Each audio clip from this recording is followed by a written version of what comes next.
1. Wow, that's quite an impressive Maundy Thursday reading, isn't it? It's so powerful. But like I tell you all the time, please look at the stuff that's going on ahead of that story. Look at the stuff that's going on beyond that story. It fills it with so much more to think about and to pray about and to hold into your heart.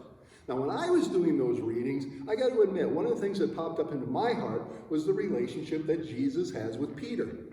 The relationship Jesus has with Peter is amazing.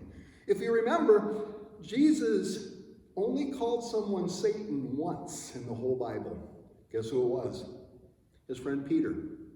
That came after Jesus was asking him, who do people say that I am? I mean, that's the big question going out throughout Israel, isn't it? Who is this guy? Is this the guy we're waiting for? Is this the king? Is this the Messiah? Is this some rabbi or is this some teacher? And they said, well, some people say you're John the Baptist. Some people say you're Elijah. Some people say you're a prophet. But who do you say that I am?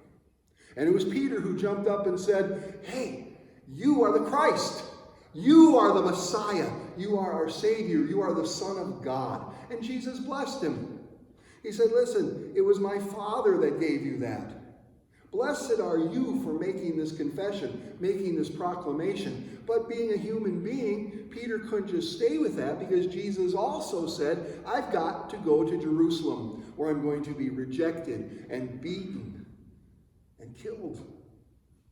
But don't worry, I will rise again in 3 days. And Peter's like, let's get him out of here. Let's get him out of here. And that's when he said, well, then get behind me. You're not thinking about my Father and what he wants, his will. You're thinking about you and your own safety. That was one thing about Peter. In only a matter of hours, a second relationship will come out of Peter and Jesus' relationship, a second thing, and that's going to be rejection. He said, I'm going to be rejected by everyone. And it's even Peter who rejects him. Not once, not twice, 3 times. In fact, he even swore it. I do not know this guy. Wow. And then we come to Maundy Thursday, where Jesus puts a towel around him and he's getting ready to wash the disciples' feet. And yet again, it's Peter, you are not washing my feet. Now, I got to tell you, on a little funny note there, as a pastor, I run into that all the time, but for different reasons than Peter. I ask people, can I wash your feet Maundy Thursday? And they look at me and go, oh no, you're not washing my feet. Oh my God, I got corns, I got hammer toes, I got all this other stuff. You're not looking at my feet. That's not what Peter was about. Remember the confession he gave. You are the Christ. You are the Son of God. You are the Messiah. You shouldn't be acting like some slave. You shouldn't be our servant. You shouldn't be washing our feet. Wow. He shouldn't be. Maybe Jesus was really hammering it on the head when he said, guys, you don't know what I'm doing yet, but you will. And we will. And we can by just looking a little bit farther into what Jesus was talking about. Because remember, as he's washing his feet, it's his friends, it's the disciples, but it also is Judas.